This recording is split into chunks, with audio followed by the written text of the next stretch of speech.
Dan Rothenberg and Joe Klosik, two guys trying to figure it out. Not the right wing, not the brosphere.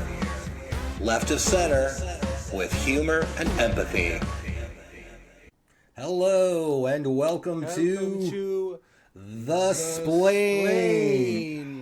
We're getting worse. We're getting worse Nailed at that. it. Okay. We nailed it. I like the reframe. Two guys. Sure. Two guys trying to figure it out. We were trying to figure it out politically, and then we kind of said, whatever. You know what I mean? There's kind of a lot of that out there, and then we started to interview comedians. And Yeah. It's been fun. And if two guys need help figuring it out, they should ask a woman. That's right. Which is why you are here. Yeah. I've been wanting to get Emily on this since we started to interview comedians because, and I think a lot of people would agree with this, that Emily is probably in the top 3 comedians in San Francisco right now. Big fish in a small pond, and a lot of things going for her. I want to hear about the documentary that you were just in. But mostly, you know, I also, it's interesting to me, like, there's a lot of comedians that we've talked to. They were on the way up when I was on my way down. And my memory of things is not great, but I knew that you were somebody like, hey, we should probably pay attention to this woman because she's kind of funny, you know? But let's just get the basics. So, Emily, how long you been doing it now? 15 years this year. 15 years. Wow. Do you remember what got you into stand-up? Like, was it something you watched, someone said to you something, and where did you go the first time you went up as a comedian? I was an art teacher, high school art teacher, and I got laid off in like budget cuts around I got pink slip several years and then ended up getting laid off in 2011. And then I was at the unemployment office and the lady was like, this is a great time to take a class or try something new. So I hit up the Curtis Matthews Comedy College and took a couple classes. Oh, wow. Okay. I remember that. Yeah. People said I was funny. Okay. And my mom's funny. She's done some comedy writing. So I was like, yeah, let me check out this comedy college. And then, we did sets at the Purple Onion as part of the writing. Yeah. Wow. And your mom is very funny. Your mom is a Facebook friend, and she's frequently cracking me up. And very, very sweet too as well. I mean, she's come to a couple of my shows, and it's always funny. I feel like, does she ever go back to you as the mom and go like, oh, I just saw the funniest comedian? And do you have to just sit there and go, all right, Mom, I'll let you tell me about somebody else? Oh, my mom has great taste. Like, if my mom booked like a Bay Area show, it would be a fire lineup. Like, she's like, wow, okay, like, follows everybody and is like, oh, I'm so proud of you. And she's got really good taste in comedy, so. So she actually gets it. Your mom sounds actually supportive. Yeah. Okay. That's.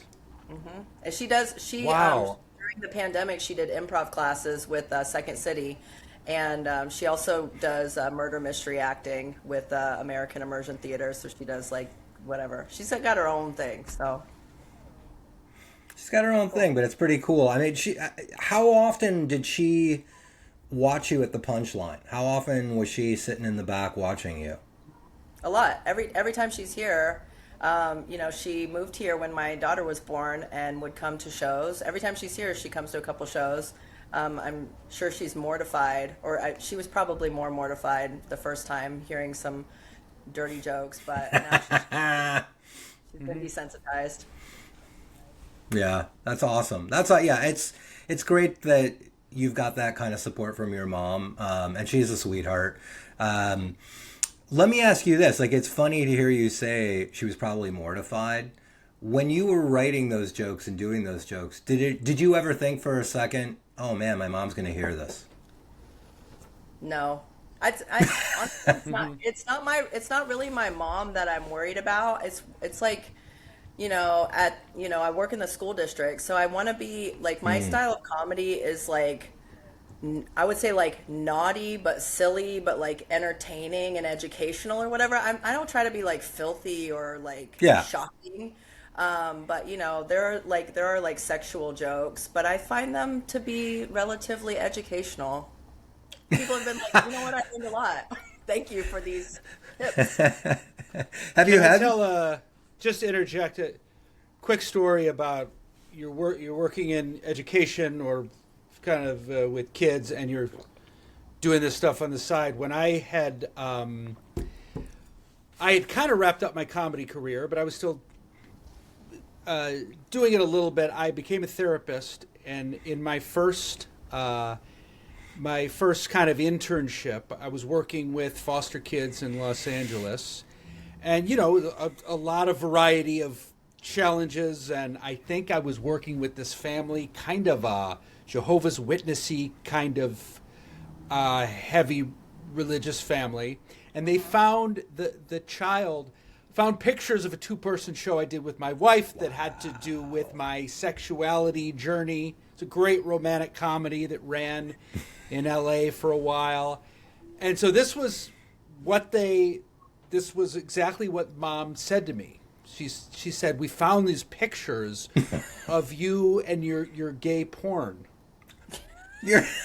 And she was just convinced that's what it was. She wasn't even upset or accusatory. She said, "We found, that you're kind of into gay porn."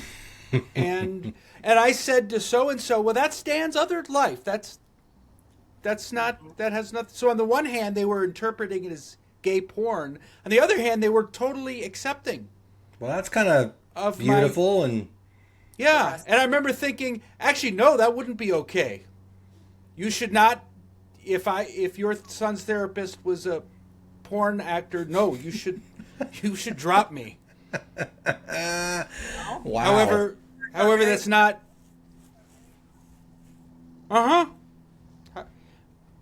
Anyway, so yes, continue. For the record, Do I you have remember no the? porn out there or porn related content. Just clearing that up neither. right now. Let's Yeah, just me take neither. that off the table. I might just saying. There were some things that happened. I don't remember blackouts. Anyway, do you remember the first time you were on stage, Emily, and you felt like, oh, now I get it? Like was there a joke that you wrote and you told, and you felt like, okay, that's who I am? I can't remember a joke, but I have like a camcorder that's like in a closet where those first sets from the Purple Onion, because I was so logical. I was like, oh, well, if we have access to the Purple Onion, I'm just going to book my own show and then I'll just headline my own show, which is a big no-no. But I was like, well, I'm not going to get 20 minutes any other way. I'll just headline my own show. I did all this work to bring my friends here. So I do have like tapes from those first shows, which I haven't watched them because I feel like it would be like listening to yourself on the answering machine. Like you're just like, that's what I sound like? Oh no. So, but yeah. Yeah. There were definitely those early shows at the Purple Onion where my friends would come, and I know that they were just being kind because they were my friends. But even watching the tapes, I was like, oh, that was funny. These were okay jokes. Yeah. Yeah. You ever think about bringing those jokes back at all, or putting them into the rotation, or are you very much like, all right, that was one chapter, now I'm just doing a set from a different chapter?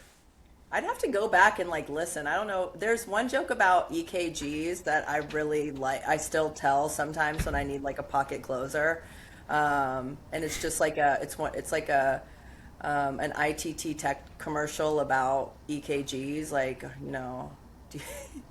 have you? Are you sitting there on the couch? Have you ever thought about getting a job that you enjoy? Do you like stickers? Do you like titties?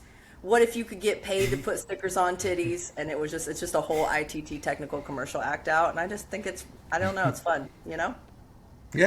Yeah. God, I don't even remember that one. You have by the way, you have a great opener.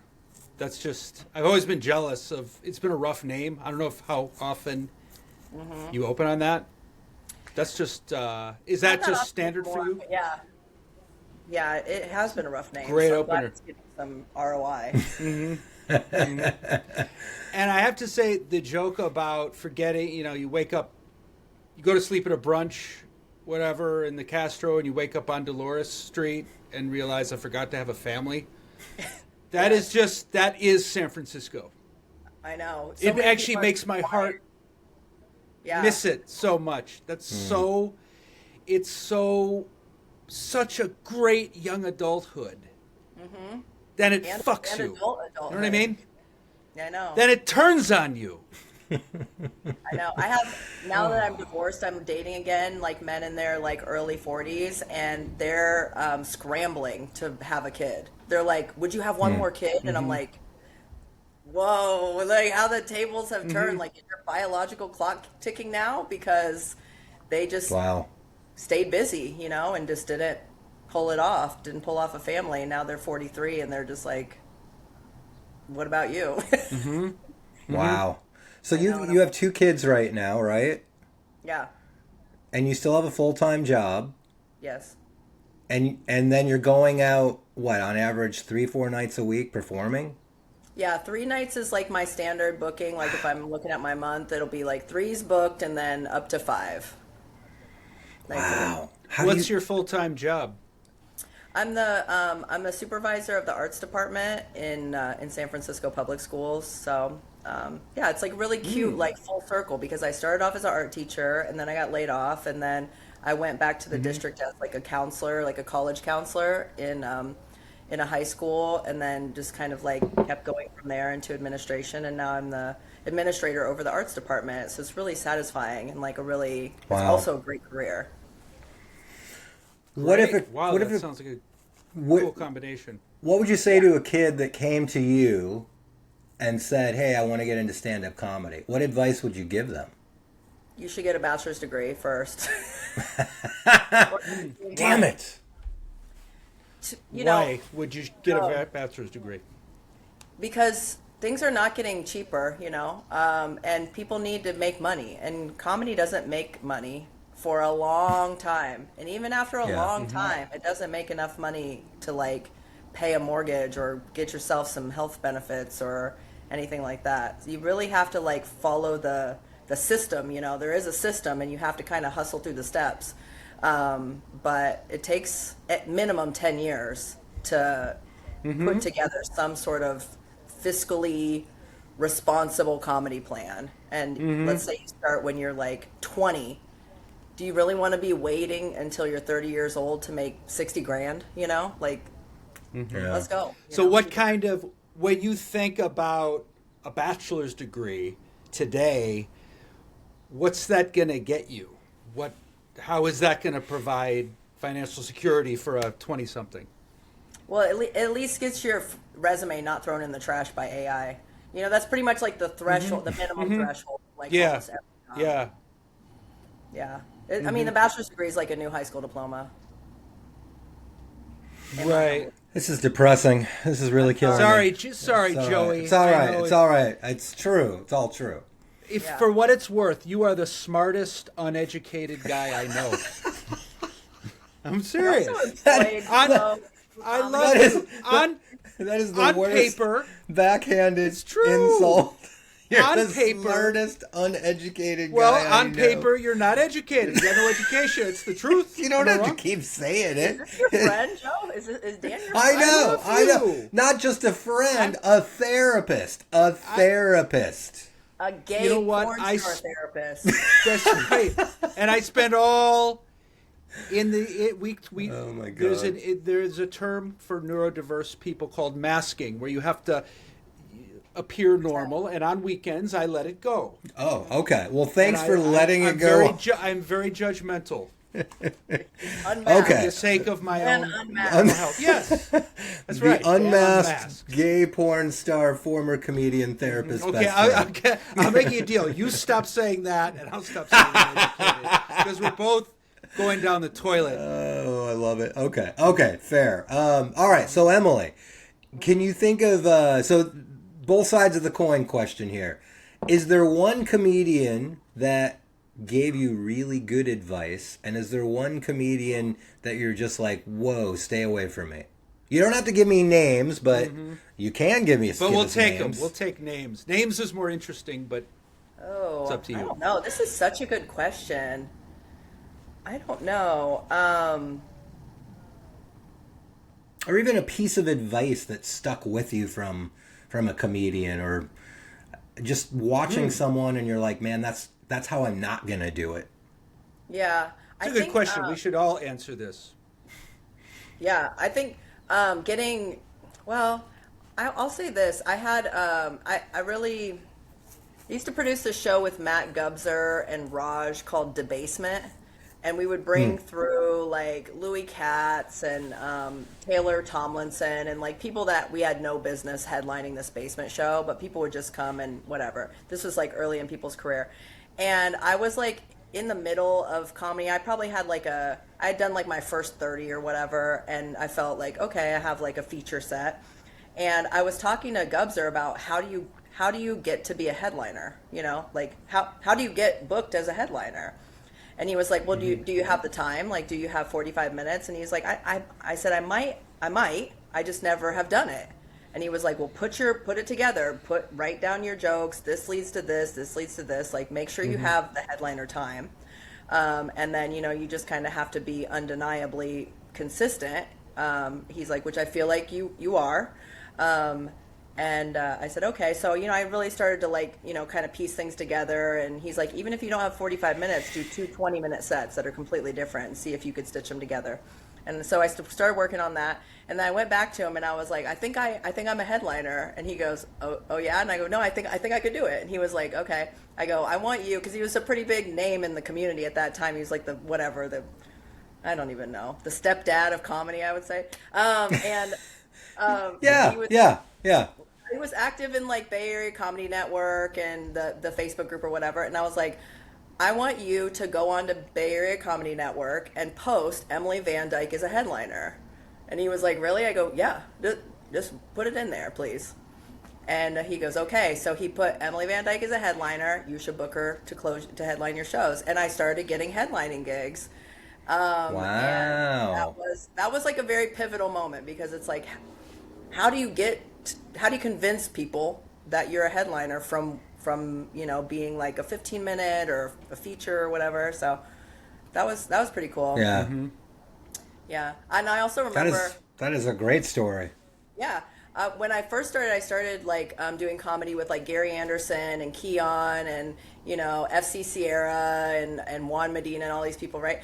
I remember Gary Anderson being like, you can't do new material every set. Like, I know that's fun for you, but you're supposed to write jokes and then work on them and like add tags and like develop the jokes. And I'm like, yeah, but all my friends are coming to the shows and they don't want to see the same joke. And he's like, but that's what a comedian is. A comedian is developing the joke and adding to it until it becomes its like pinnacle joke. And I was like, oh, so that was also very helpful. Like trying to balance new stuff versus developing a concept and like tagging it up and adding a bunch of stuff. So I would say those are two. Yeah.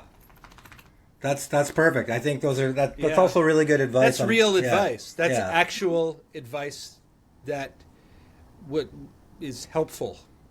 Let me ask Dan a similar question. Dan, when did you know you didn't have it? It's a great question, actually. When did you leave comedy, terrible. Dan? I left comedy 2008-ish. I went back to grad school to be a therapist, so that was kind of, and I was in Edinburgh.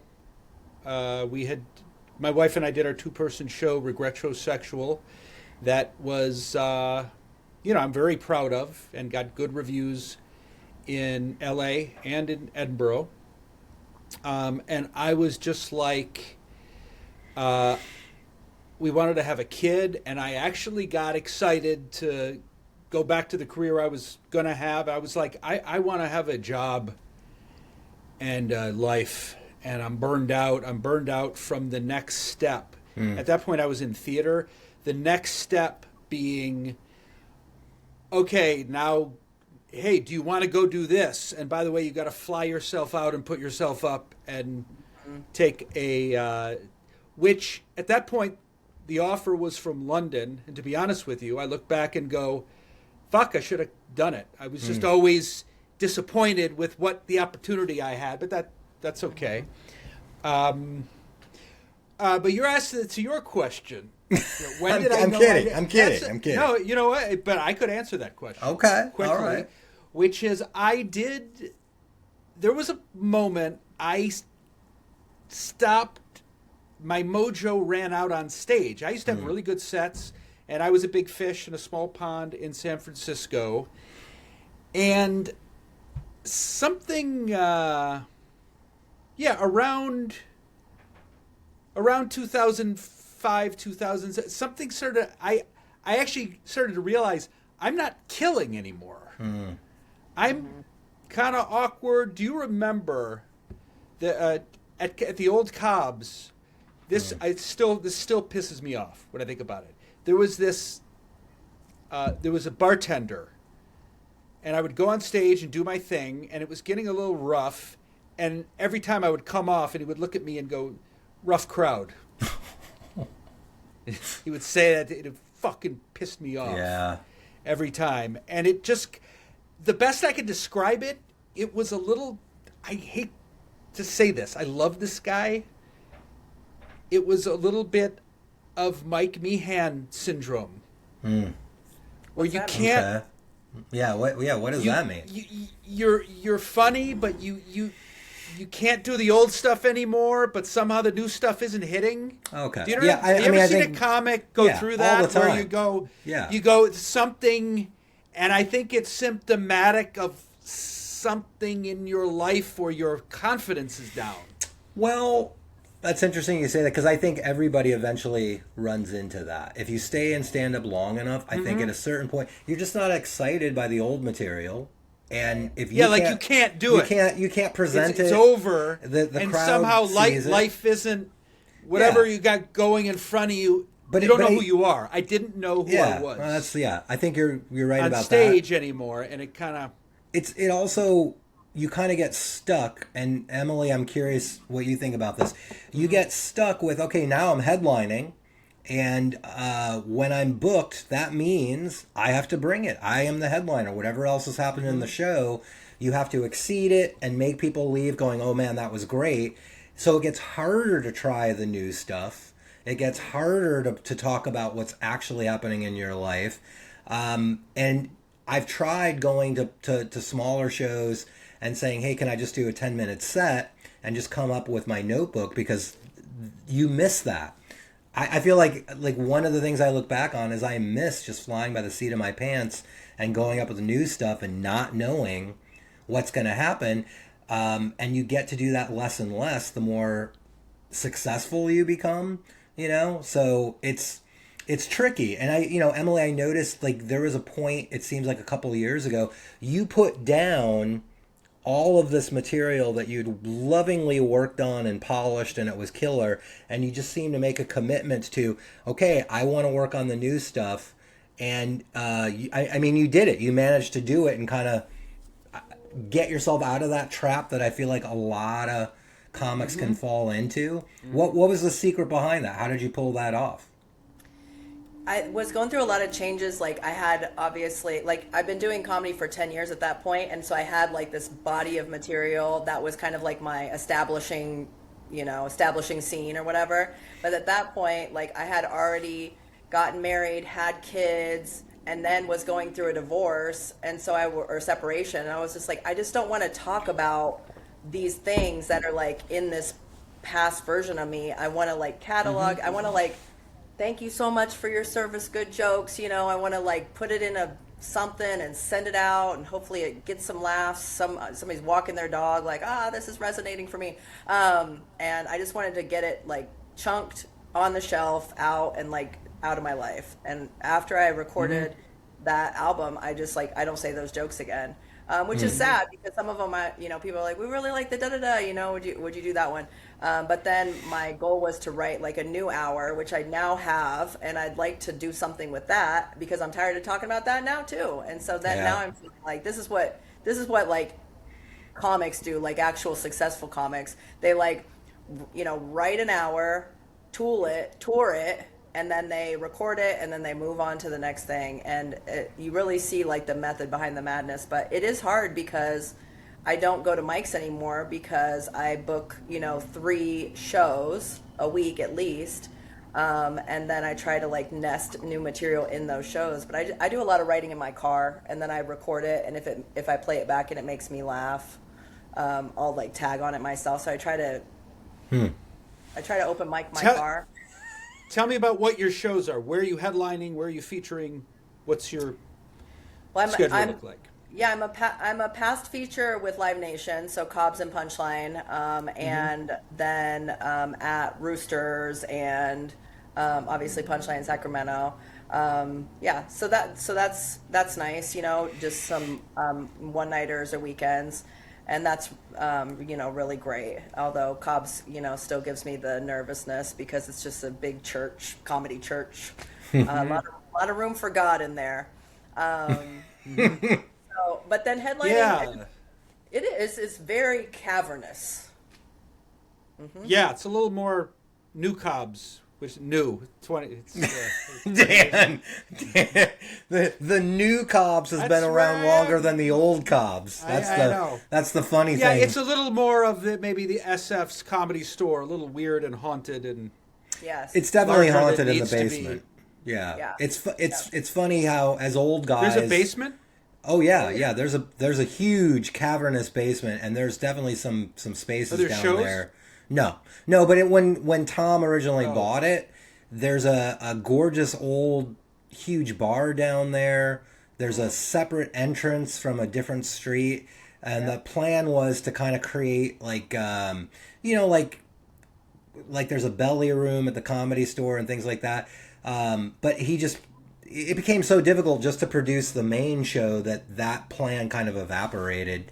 But it is trippy. Like, I remember being with Tom, and we were definitely under the street, and we both just looked at each other and just had this weird, uncomfortable sensation, and immediately decided, okay, let's just get out of here. And then, you go through the history of the place. It was a speakeasy. It was run by the mafia. There's a lot of history in the place. And I mean, who knows? Who knows if some other really weird shit happened there? But I think, the history of stand-up comedy in the city, there was a point where Cobb's was sort of the boutique place, and it was more experimental, and you saw comedians that were either on their way up or really established comedians that loved being there. And then the Punchline was like all pro all the time. And it flipped, I felt like when Cobb's became this huge venue where you had to put in big names, then it became like, you couldn't, it was less about experimental, and that was the Punchline. Now the Punchline's where you see a lot of people coming up. You see a lot of experiments. You see a lot of, things like that. That's interesting to me as an old guy who's been around. But as for like a comedy church, I mean it's so big. But on the nights where you are featuring for like a huge name, there's no better place. I mean, you have to actually slow your delivery down and wait for the laugh to reach you from the back of the room, and it's such a weird, cool experience to just be like, oh, I have to slow down because the room is so big and they're laughing so hard. That's a really cool feeling. Yeah. It's like a comedy commencement speech. And you headline the Punch or feature? I have my headlining night once a year, so usually like in October or November, I'll get like a Tuesday or a Wednesday. Oh, that's really cool. That's great. Yeah. And in case my dad is listening, it takes a lot of work to do that. Oh my God, it's your dad it again. Does. Yeah. It takes a lot of work. It does. To become a feature in San Francisco. That is nothing to listen, Mr. Rothenberg. Let me tell you something. It's energy and effort. Not everyone can do it. Yeah. Thank you. Yeah. Anyway, enough about me. What? Continue. do you okay? So do you remember? So how do I put this? Do you remember being on stage ever and having it just go so wrong? You ever have a set that just goes so wrong for whatever reason, but it's so absurd, you kind of lean into it and just enjoy the bombing? Yes. I did a winery like a month ago, and I felt like I was like giving a monologue. Like it was silent. I mean, it must have been 120 Wow. people. They were just nodding, smiling, like snickering to a friend, but there was no audible laughter. I was, Oh my and it was God. like that for the host, the Right. feature. It was no laughing the whole night. And so about 20 minutes in, I was like, "Are you guys having a fun time?" Like I'm getting no feedback, and I'm giving it my all. I'm a pleaser, so it's like, if you don't like this, let me try this. If you don't like this, let me try this. Let me rub your traps. Okay, now I'm from under. I'm just like I'm giving it all I got, and full out performance. And 20 minutes in, I go, "You guys having a fun time?" And they're like, we're having a great time." And I was like, "What is this?" And I was like, That's "Okay, so well, 'cause funny. I'm just about to like stop and lay here while you finish." I don't know, like I'm just like, I don't know what's happening. Yeah. So To me, that's yeah, when you're a good comic. If you can stay grounded in situations like that, if you can enjoy a weird night and not take monologue. it personally, yeah, Yeah. you're, yeah, you've got your chops. Yeah, I always but I like feel it like when they've paid me before the show, no matter what. I'm like, well, I'm already paid. yeah, but yeah, I that had was one. very strange. And after the show, people are like, "We had so much fun. This is our first comedy show. Like, you were great." And I was like, "Wow, that is crazy." And then there were some people that just walked Wow. out like it really was not for them. Yeah. But I had an interesting thing happen to me at Cobb's actually recently, where, and this hasn't happened in a long time, but like I went up, I started my set, and then it was some jokes. I'm trying to do like some tried and true material, so I went into like my normal tried and true bits, and like my soul left my body, and was off to the side, looking back at me like, "Look at you doing comedy again. You are just telling these jokes in front of all these people," and I was like gone from myself, but still telling the jokes because I was like on comedy autopilot. I had to like pull my soul back into my body so that I could reattach the Wow. performance. But that's happened to me twice recently where I'm like saying the jokes, but I'm Hmm. not in there. And What do you think's going on? I think maybe it's a little bit like anxiety, and like just some like performance nerves, but then also just not being that like I don't even want to say not being necessary for the jokes. Like the writing is there, so the writing just kind of carries it. I don't need to Hmm. like full out act it, I guess. But I don't know. It's just a weird sensation where I'm Hmm. like just watching myself say jokes, but I'm not in it. I'm not you can and then when you watch the tape, I'm just like a little comedy robot. I'll Wow. tell you what I really, since I'm a little out of it and you guys are in it, something that I now respect about what we do that I didn't really think about at the time, just what the amount of problems we have to solve in the moment in a spotlight. I think like no other art. There's no other art. You have to look in control and hide your panic and manage, and you you just have to manage it. I mean, it's actually it's an incredible thing. It's something I miss, that Yeah. I would give myself more credit for now, because normal life is not like that to that extent. I like how you explain that, Dan. That is interesting. It's all, and I think Emily, I think I know what you're talking about. And I mean, there's times I'm not present and I'm going into material that I've done for 15, 20 years, and it's like, okay, it's a good joke. I know it's going to work. But I think the anxiety for me now comes in when I'm so not present that I can't summon up that same excitement I used to have for it. And what used to be an applause break now gets a decent laugh. And there's a part of me that is like, man, will I ever be able to write something on that level to replace that bit? Or am I just going to stick with it? And like we've seen other comedians, you're not writing anything new and you're not taking any chances. So now you're just robotically delivering stuff and it gets lower and lower returns. That's scary to me sometimes. That's scary. And then to Dan's point about solving problems, I think sometimes I leave space on purpose for audience interaction because it's the thing that excites me on stage. Like, I don't know what's going to happen. Right. And please save me from having to say the same material. Right. That's what I mean. The amount that's going on up here that doesn't show. Oh, yeah. It's crazy. It's really interesting. Yeah.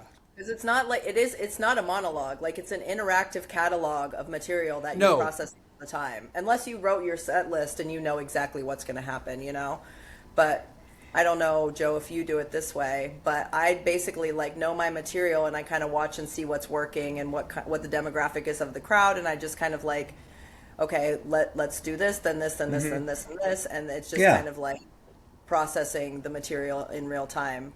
But there's a lot of micro decisions that are happening at that time because it's not like a scripted 100%. Yeah, I feel like I'm constantly making choices as I'm going through my set, and it's not distracting. I think that's the other thing that makes you a professional. You're on stage, and there's something going on in the back of your head that's almost it is on autopilot in a good way, and you're like, oh, they really like this, and I'm looking at their age, and okay, I'm going to go this route.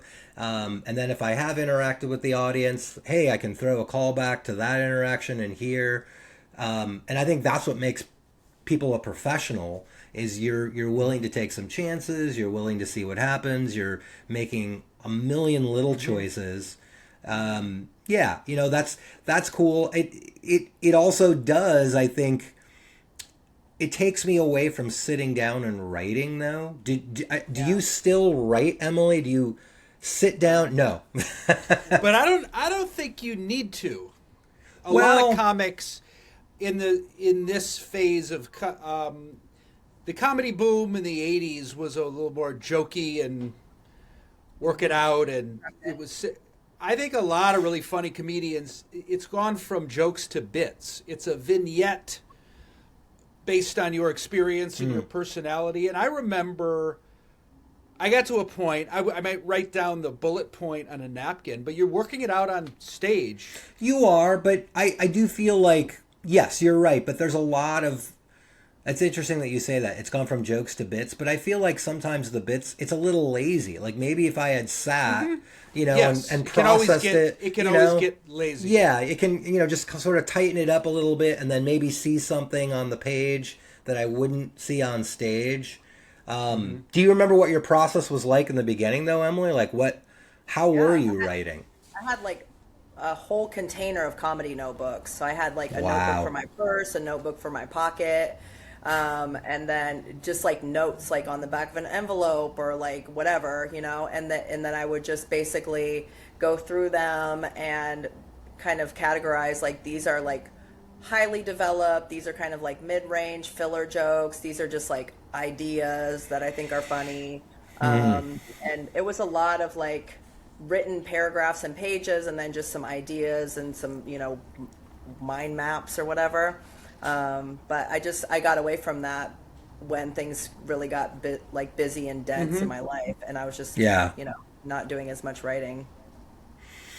I like sitting at my computer and I like the physical process of writing, but I also feel like the writing I'm doing now more and more is less for stand-up, which is a weird place to be. But when I make the effort to sit and write stand-up stuff, I still enjoy it. I don't know that it always pays off on stage, though. That's sort of frustrating. But okay, so Emily, was there one specific event or show that changed the trajectory of your career? Like something that kind of blew you up, or something that you're like, oh, this is who I am?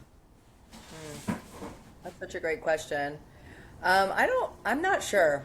I mean, I think having like my first headlining night at Punchline was really like special to me, and that really made me feel like, oh my gosh, like I did this, because you go from sitting in the back. I didn't get passed as a host until like 6 years into comedy because the booker changed so much. Yeah. First gosh, what was the guy's name that he ended up getting that club underneath Comstock Saloon? I can't remember what his name was. Jeff. First it was Jeff, then it was Jeff. Mary, then it was Ron, and so I was like trying to like court these bookers for so many years, and then like totally, you know, too good comedian. Every new comedian. Why do we have to go to the Punchline and sit around and then try to buck the process? I wasted a lot of time trying to buck the process. So I didn't get passed for a host. So then, just like all that time that you do, waiting to host, waiting to audition, and then getting the audition, and then getting feedback from the audition, then, working your way up, and like finally, I was basically, Molly messaged me to see if I could be on the show with Michael Che, and it was me and Chris Riggins and Joseph Anilin. And we were backstage, and Molly was back there just making sure everything's going well, everybody's happy, and Michael's happy, and we were all having a good time. And she was talking to Joseph about his headlining night, and I was like, oh, you're headlining Punchline? And he goes, yeah. And I go, well, if Joseph's headlining, I got to be headlining. And she was like, okay. Yes. So that was a really like lovely moment. And then trying to just Yeah. so I think that was great. And then also just recording that album. I mean, that was so much work. It was just a one show, one nighter at the Independent. So just trying to have a flawless performance that could be recorded. And I had also reached out to Don't Tell to see if I could work with Don't Tell and get like, get on their socials or whatever. And so they actually contacted me like basically the day after I recorded all this material, and they were like, hey, can you fly down to San Diego like next Friday? And I'm like, shit, I just recorded like my best stuff. What am I going to say on this Don't Tell thing? And so I went down there, my work clothes, and it was like, multi-cameras, and everybody's on these tracks and all this like sound. And I was like, oh my God, this is like stressing me out. And there was no dressing room. I was just back in the back of this gym. I didn't know anybody. Thank God Andrew Rolfo rolled in. And I was like, oh my God, give me a hug. I'm like stressed. And then the producer came in and was like, hey, you're on the late show, but one of the female comedians on the early show just tested positive for COVID. Do you want her set? And I was like, shit, now I got to have 2 sets worth of jokes, So I'm like scrambling to try to figure out what to say. And then I ended up doing 2 separate sets with some material that I had worked on, while I was like planning to record the album. And Andrew was like, did you just do 2 separate sets? And I was like, yeah, man, I need a margarita. I'm like,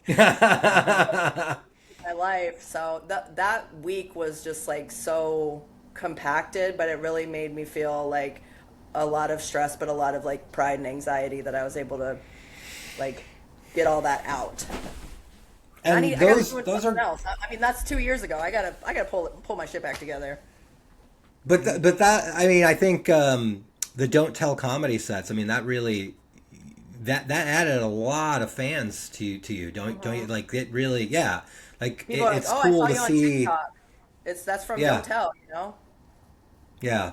It's always interesting to me how when things happen for comedians, they seem to happen in clusters. Like you don't just have a big thing and then nothing. Yeah. It's like all of this stuff seems to just kind of happen at the same time, and you're like, okay, I just got to do it. I got to accept it and go, and that's the opportunity. And 99% of the time, I feel like comedians rise to the level. Like, as crazy as it is, like, all right, fly to San Diego. There's no green room. I don't really know anyone. Oh, now it's 2 sets. It's just like, all right, I'm just gonna do it, and it turns out amazing. So. I love stories like that. Yeah, and on that note, oh, go ahead. Go ahead. I was just gonna say I got contacted by America's Got Talent, and they were like, "Hey, we saw your material on Don't Tell, and do you want to be on the show?" And then I had Sweet. another call with the producer, but I basically said no in not so many words because I know Hmm. like America's Got Talent, they try to get you to get like your origin story, and you just have to be like so excited to be there, like thank you for the opportunity, and I just like I knew that like I'm not going to be able to like fake that or like be rise to that occasion where I'm like, poor me, I grew up in rural Indiana and this is the opportunity I've been dreaming of. And I knew I didn't have that like excitement Huh. inside of me, and I just like could not summon it. Like Wow. it was such like a really lovely and like validating for someone to reach out to me and be like, my producer thought you're so funny and looked at your content and like really into you. Like, what do you think? And, would you be into sending a tape? And like, I just viscerally, I was just like, I just don't want to do it. I want to, but I Wow. just don't want to. Would that advance your career? Would Oh, it be hell helpful? yes. Okay. Well, I Yeah. mean, let me ask you about this because and this is not a negative comment at all, but you're hanging Are out in you green stupid? rooms. Well, I mean, here's what. So, when your name comes up in green rooms, the thing that I hear people say the most is, why hasn't Emily moved to L.A. or New York? Why is Emily still in I San know Francisco? and that's what you get for all your hard work. I Yeah, know. it's they. Good job. Now get the fuck out of here. What I mean, it sounds like you've made a conscious choice. I mean, look, your kids are here, your career is here. But do you think about moving, or do you have regrets about not moving? I there was a pocket of time where I was thinking about moving to New York, but I at the end of the day, like I'm like a Midwestern girl. I love a good adult benchmark. I want to get married, I want to have kids, I want to own a home. Like I want to like have these things. I want to have a pension and a retirement plan, and like I want stability, and Hmm. like I want to feel like I'm moving through life in a very like old-timey way, I guess. And I just moving out to California from Indiana was my moving to LA. Like I've already made Ah. this big move in my life, and I interviewed a lot of cities before I moved here. Like I went to Austin and New Orleans and Portland and Chicago, and like it Hmm. was very intentional to move to San Francisco because it's the best city. I'm sorry, this is the best city. So to like leave what I love and move to LA and sit in a car to get one show a night, one show a week, and to start again. Yeah. I Yeah. don't know, but I know that there's like you know, Joe. There's like there's a system, and so I don't know. I need to think about it, but to like uproot what I've built here to like wing in a prayer in LA or New York. Yeah. It's hard. I don't picture like raising my kids in New York. There's just not enough like Yeah. nature. Yeah. Yeah. I mean, Adulthood can be good scaffolding for a career when Yeah. you have to consider some adult decisions Right. yeah, 100%. and Yeah. yeah, look out to have some stability. What Yeah. about what about your social media presence? Do you Oh spend a God. lot of time? Because and the reason, because yeah, I feel like this is something where yeah, okay. Because I mean, I see, like, we're talking about moving to LA and New York, and that was the accepted next step for the history of stand-up comedy. But really, in the last 10 years, you can build a fan base on Right. social media, and you can go on your own mini tours. I mean, guys like next week we're gonna talk to Torio Van Grohl, who's been really successful at that.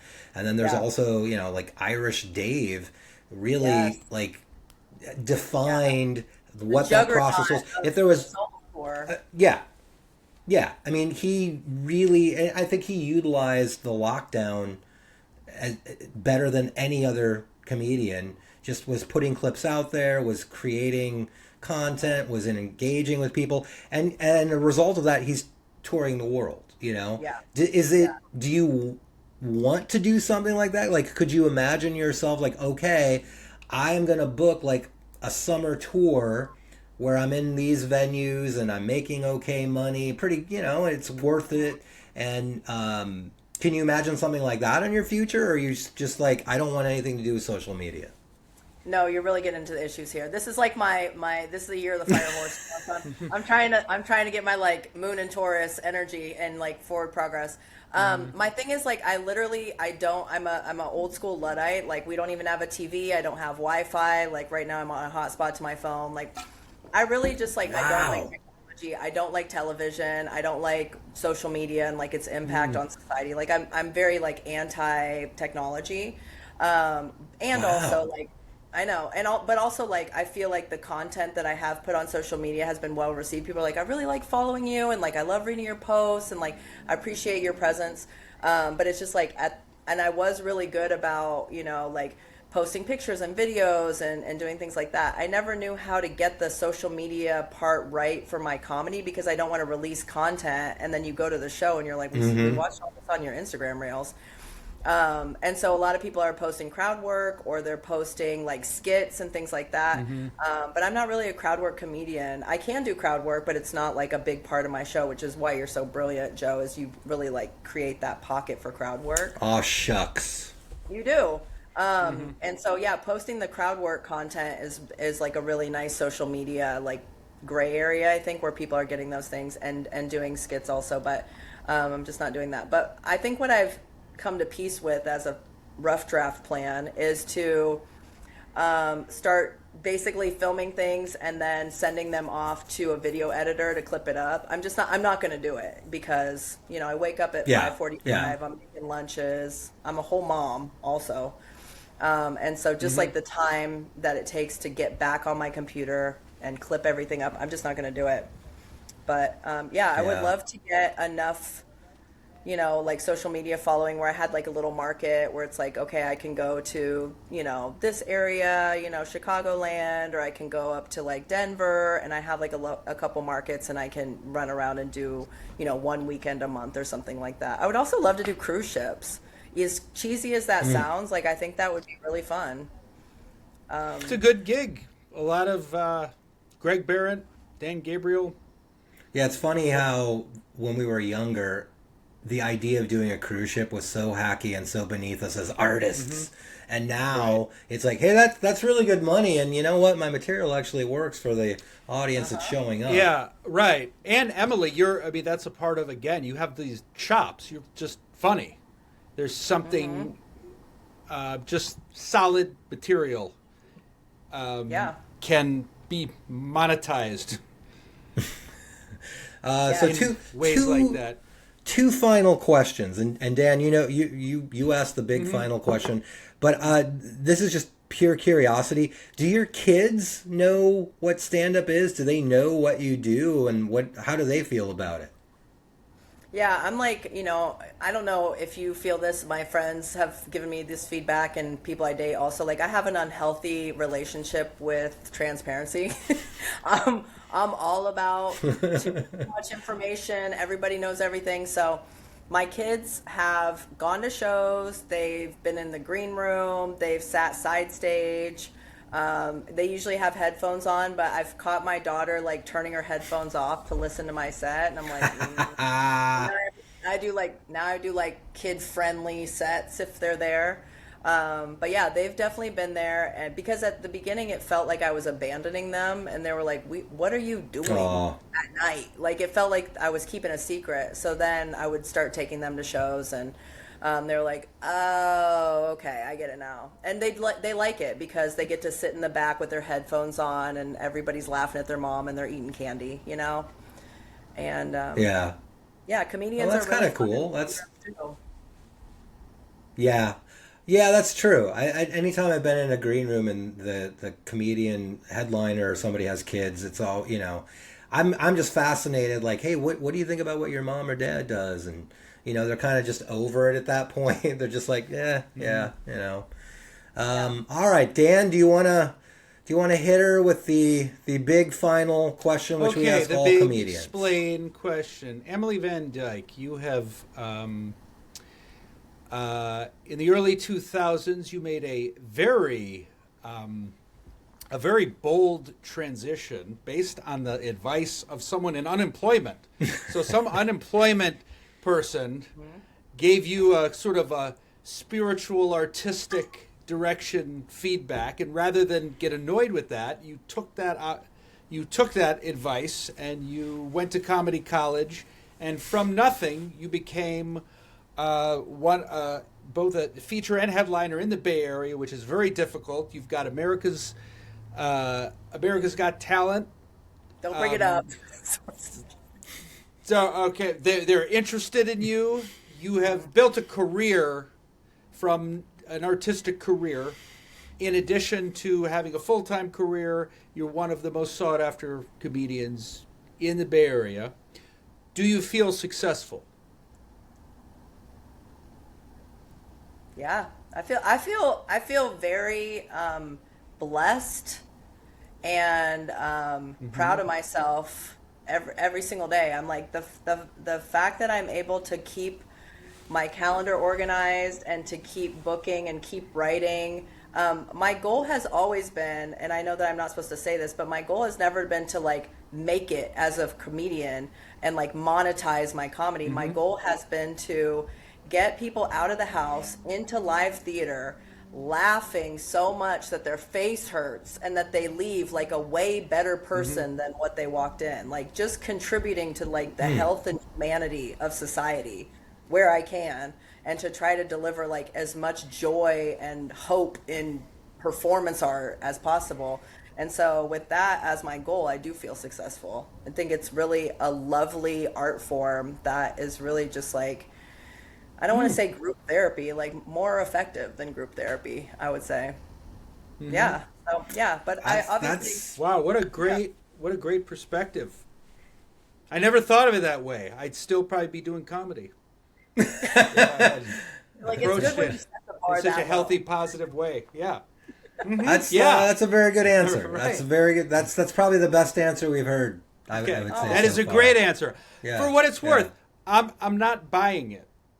That's about me. I'm not buying it. But Wait a minute. Why are you buying that? Because I'm jaded. Oh, okay. And that's me projecting myself. Not to divert at the end of. Okay, we don't got to get into that. Yeah. Emily, a true pleasure. Always good to see you. Absolute pleasure. Really nice to meet you. And really nice to meet you. Keep up the good work. Thank you. And, I'm gonna try to meet your expectations, Dan. Yeah. Let's get real. Do not try to live up to Dan's expectations. It only ends in a happy life. Okay. Like and subscribe us, everyone. Like and subscribe. We'll be back next week. We'll see you next week. Cheers. With another funny comedian. Cheers. Thank you.